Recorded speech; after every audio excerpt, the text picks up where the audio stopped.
a bite. I think I got a lot of stress on my mind. It's a nice day to go. Yeah, I got a line. I'ma call up the whole team. Hey, what's up, guys? This is Team Hard Life Captain Albert Sartucci here, and I've got a bit of a heads up and a notice. We supply tackle shops, which you know, and normally what we do is when we are supplying a tackle shop, we go out, we record, we advertise, we promote them, because as long as they're doing business, we are selling our gear in there too. You know, we got to help them.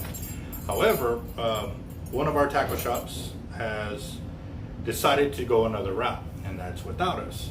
So I told him, I said, look, I'm gonna have to do a video, because if you're bringing in another supplier and they're supplying similar gear to mine or what have you, I don't want people to think that it's my gear, and that if, say, something fails, they come and try to bring it back to me, and then it makes me look bad, or they don't bring it back to me, and that makes it look even worse, because with me, I back up my gear 150%.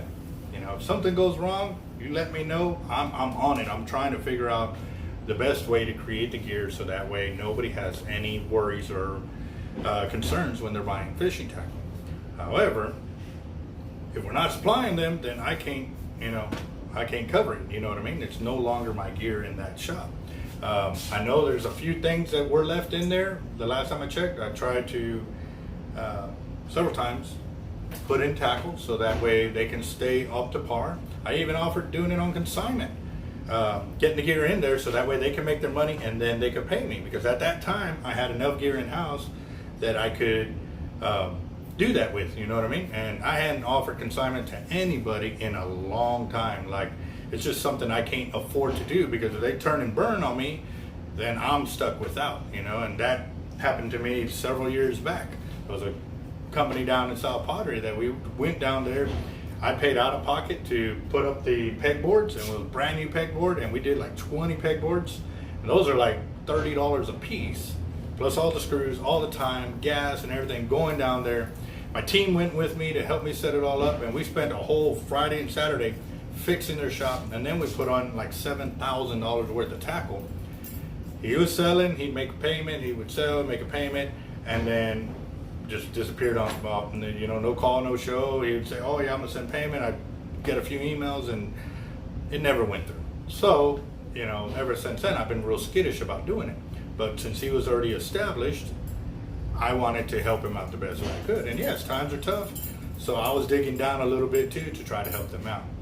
But I do have to pass on that we are no longer supplying the Fisherman's Bait market on, right? Yes, Fisherman's Bait and Seafood. Okay, it's Fisherman's Bait and Seafood, which is in Flower Bluff. It's the end of, right at the end of Laguna Shores or whatever. Next one away. That was the spot we were always buying all the crab and everything else. And I mean, y'all saw us as many times as we went out there. We were also showing them support by spending our money there. However, if they can't help us, then I'm sorry, I got to take my business where my business is being received as well. So all the other tackle shops that I still, I go fish their piers, we go buy their tackle. Me as with my team, and everybody else, they all go and show their love.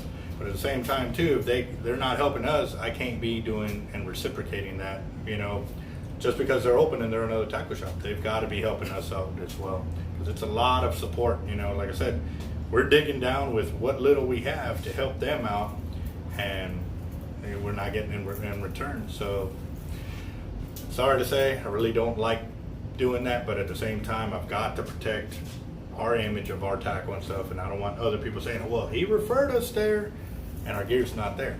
So again, the Fisherman's Bait market at the end of Laguna Shores, we're no longer supplying them. Best of luck to them, and wish them all the best, like I said, but I got to take my business where my business is also, it is my business. If they're doing good, then my tackle's doing good, then it's great. I'll help them out. So stay tuned, as I'm going to continue posting all the shops that are still in our deal. We still have the Bait Bucket. We got Causeway Pier, Red Dot Pier, Clem's Marina, Marker 37, Billings Bait and Tackle, Porty Outfitters, Deep Sea Headquarters, Tackle Town, and Rockport, sorry.